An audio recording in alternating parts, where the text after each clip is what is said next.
क्या कह रहे? अन्याश्रय, अन्याश्रय दोष। अन्याश्रय, अन्य आश्रय, अन्य माने अन्य देवताओं की। बैठिए।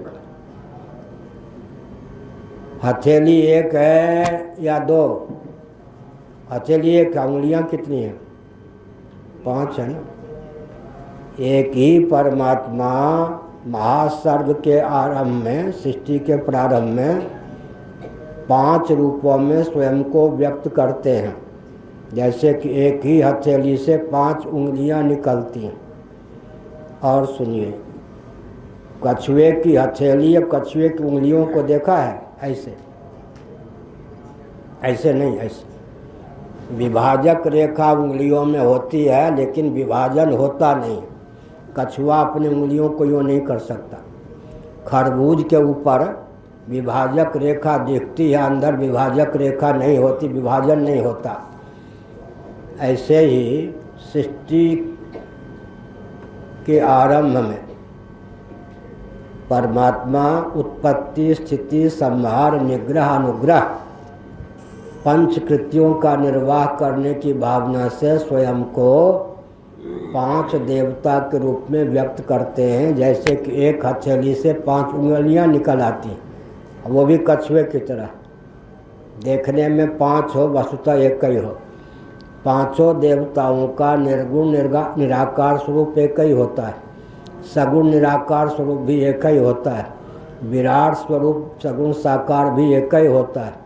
व्यवहार साधने के लिए उनके नाम रूप लीला धाम में अंतर होता है, और वो अंतर जो है 5 कृत्य के निर्वाह के लिए, उत्पत्ति, स्थिति, रक्षा, समृद्धि माने संहार, निग्रह, अनुग्रह। निग्रह के स्थान पर कहीं कहीं तिरोधान शब्द का भी प्रयोग किया गया है। पृथ्वी में उत्पत्ति नामक कृत्य की प्रधानता है। जल में स्थिति, रक्षण, पालन नामक कृत्य की प्रधानता है। अग्नि में संहार नामक कृत्य की प्रधानता है। वायु में निग्रह, तिरोधान नामक कृत्य की प्रधानता है। आकाश में अनुग्रह नामक कृत्य की प्रधानता है। 5 देवों का मौलिक स्वरूप एक ही है। 5 प्रकार के कृत्य का निर्वाह करने के लिए लीला पूर्वक 5 रूपों में एक ही भगवान स्वयं को व्यक्त करते हैं। अब जो पंचदेव में एक एक देव के अनेक अवतार हैं, जैसे भगवान विष्णु के रामकृष्ण इत्यादि, उन सब अवतारों का अंतर्भाव हो जाता है 5 में। 5 का अंतर्भाव हो जाता है 5 उंगलियों का अंतर्भाव, जैसे एक हथेली में। इसलिए बहुदेववाद नहीं है, एक देवता ही। एकम सद विप्रा बहुधा वदन्ति, एक देवता ही कृत्य भेद से 5 रूपों में स्वयं को व्यक्त करते हैं।